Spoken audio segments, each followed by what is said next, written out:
जिस परम शांति में भगवान शंभ सदाशिव चंद्रशेखर त्र्यंबकेश्वर समाधिस्थ रहते हैं, उस आत्म शांति में आज महापर्व के दिन, शिवरात्रि के पावन पर्व के दिन हम उसी शिव शांति में, शिव माधुर्य में, शिव प्रसाद में पावन होते जाएंगे। शंभु प्रसाद, वह शंभु प्रसाद से सब कुछ संभव। वह भर्ता भोक्ता महेश्वर, ईश्वरों के ईश्वर, सब कुछ लुटाने वाले, और फिर अलख निरंजन करके भिक्षा मांगने में संकोच नहीं। पलक भर में सब कुछ दे डालना, फिर भी कभी कुछ ना खूटे, और अखूट होते हुए भी निरअहंकारिता की पराकाष्ठा पर पावन स्वरूप शिव जी। इस देव का बाह्य स्वरूप भी बड़ा प्रेरणादायी है।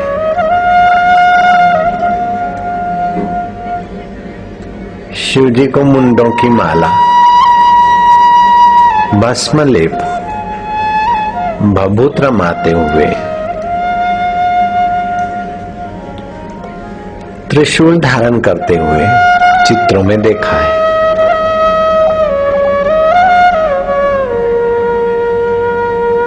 इस शिव जी के सर्पों को आपने देखा होगा चित्रों में। इस देव का बाह्य स्वरूप भी बड़ा प्रेरणादायी है। देव देव महादेव अपने महान स्वरूप में सदा विराजमान ये महादेव हो। भगवान महादेव शंभ सदाशिव के विषय में शास्त्रों ने कहा, भुवन भंग व्यसनम, भुवनों को भंग करने का व्यसन है इस देव को। जैसे माली बाग बगीचे की कटाई छटाई ना करे तो बगीचा जंगल में बदल जाएगा, ऐसे ही सृष्टि में साफ सफाई करने और फिर सृष्टि को सुहावना बनाने वाले ये देव शंभ सदाशिव। शिव जी कैलाश पर कहे गए, अर्थात ज्ञान प्रकाश, माधुर्य, अंतःकरण की शीतलता ऊंचे केंद्रों में होती है। कैलाश सबसे ऊंचा कहा गया। मूलाधार में काम रहता है, लेकिन सहस्त्रसार में ब्रह्म सुख होता है। स्वाधिष्ठान में कल्पनाएं रहती, सहस्त्रसार में कल्पनातीत समाधि का सुख। शिव जी धवल शिखर पर रहते, ज्ञान प्रकाशमय है। देह को मैं मानने वाला अज्ञान कतई नहीं, वह शिव कैलाश पर रहते। उनके पास त्रिशूल है, तीनों तापों से, तीनों शूलों से पार करने वाला त्रिशूल, त्रिगुणातीत सुख में पहुंचाने वाले और त्रिगुणातीत सुख में रहने वाले शिव जी की याद त्रिशूल दे देता है। सारा संसार इन तीन गुणों में उलझा है, और शिव जी का त्रिशूल बताता है कि तीन गुण माया में। कभी तमस आता है, आप आलसी, अशांत, प्रमादी, दीर्घसूत्री हो जाते हैं। कभी रजोगुण आता है, आप प्रवृत्ति में, कामी में, क्रोधी में, लोभी में, मोहीपने में अपने को पाते हैं। कभी सत्वगुण आता है, आप सत्संग में, सेवा में, दान में, पुण्य में अपने को पाता है। लेकिन ये त्रिशूल आपके हाथों में होना चाहिए। ये तीन गुण आपके हाथों में होने चाहिए। इन तीन गुणों का आप उपयोग कर सकते हैं। शत्रु संहार में भी और भक्तों को आनंद देने में भी त्रिशूलधारी जैसे इन त्रिशूल का उपयोग करते ऐसे तीनों गुणों का उपयोग करता है, वो शिव तत्व को पाता है। शिव जी के जटाओं पर दूज का चांद दिखाई देता है, अर्थात जो ज्ञान संपन्न है वो किसी का थोड़ा सा प्रकाश भी, थोड़ा सा ज्ञान भी अपने सिर पर चढ़ाता है। हठी और जिद्दी आदमी मैं सब जानता हूं करके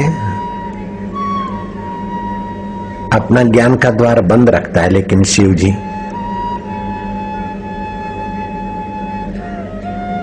ज्ञान प्रकाश का आदर करते हैं। दूज के चांद को अपने सिर पर धारण करके प्रेरणा देते हैं कि जहां भी प्रकाश मिले शिरोधार्य करो।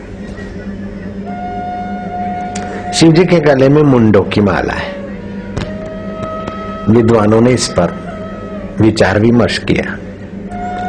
ये मुंड, ये खोपड़ियां कोई साधारण व्यक्ति की नहीं। जिनके जीवन में आत्मज्ञान है, जिनके जीवन में सत्व प्रकाश है, जिनके जीवन में दिव्यता है, ऐसे दिव्य जीवन जीने वालों की शरीर तो चला जाता है, लेकिन उनका मस्तक, जो खोपड़ी, वो भी मेरे हृदय का हार है। दूसरा अर्थ लगाया कि धनियों को और सत्ताधीशों को और अहंकारियों को ये खबर दे कि जिस खोपड़ी में मैं धनी हूं, मैं सेठ हूं, मैं सत्ताधीश हूं, मैं राजा हूं, आखिर खोपड़ी ऐसी हो जाएगी एक दिन। पड़ा रहेगा माल खजाना, छोड़ त्रिया सुत जाना है। कर सत्संग अभी से प्यारे, नहीं तो फिर पछताना है। खिला पिला के देह बढ़ाई, वो भी अग्नि में जलाना है। खोपड़ी चाहे अमीर की हो चाहे गरीब की हो, लेकिन एक दिन खोपड़ी खोपड़ी हो जाती है। शिव जी ने मानो अहंकारियों को, अमीरों को प्रेरणा दी, मानो शिव जी ने ज्ञानियों का आदर किया। इसलिए मुंडों की माला भी सुशोभित शिव जी के अंतःकरण को उल्सित कर रही है। शिव जी के गले में भुजंग है, सांप है, विष उगलने वाले सांप। लेकिन शिव जी ने आत्मरस के प्रभाव से विष को अमृतमय कर दिया। विषले सर्प भी उनके लिए भुजा के और कंठ के और कोपिन के जगह पर भी जरूरत पड़े तो लगाकर ते गहनों का काम ले लेते। मानव, तुम्हारे जीवन में भी कई विषधर घटनाएं आएगी, कई विष के घूंट आएंगे, लेकिन तुम उन विष के घूंटों के सामने अपना विष मत उगलो। विष के घूंटों के सामने तुम अपनी शिवमय दृष्टि, अमृतमय दृष्टि कर दो, ताकि विषधर भी तुम्हारे लिए गहने गांठों का काम कर ले। शिव जी का एक नाम है नीलकंठ। समुद्र मंथन के समय लक्ष्मी जी अमृत और रत्न, बहुत कुछ संपदाएं निकली। उस संपदा के लिए तो सभी लालायित थे, लेकिन हलाहल निकला। त्रिलोकी में हाहाकार मच गया। अमृत के लिए तो देव भी भागे, दैत्य भी भागे, लेकिन विष को देखकर कौन आगे आए। शिव जी ने कहा, अमृत तुम्हारे हिस्से, मणिया हमारा है तुम्हारे हिस्से, ऐहिक संपदा तुम्हारे हिस्से, लाओ हलाहल ने खाए तो हम ही पी लेते। जिसके हृदय में आत्मा अमृत है, वो संसार के हलाहल को पीने में सक्षम होता है। पीकर भी शिव जी ने कमाल कर दिया। पीकर पेट में न उतारा और वमन भी न किया, कंठ में धारण किया। नीलकंठ भगवान की जय। नीलकंठ कहलाए। ऐसे कुटुंब के, समाज के अगुओं को शिव जी के इस नीलकंठ स्वरूप से सीख लेनी चाहिए कि आगेवान हो तो सुख सुविधा संपदा समाज की सेवा में लगाओ। और कभी कार्य में कहीं ऐसे विष के घूंट आ जाए तो तुम अपने पीकर मरो मत, वमन करके वातावरण बिगाड़ो मत, अपने कंठ में दबोच के रख दो तो तुम्हारी शोभा बनेगी। तुम नीलकंठ की नाई विष के घूंटों को पचाने की क्षमताओं को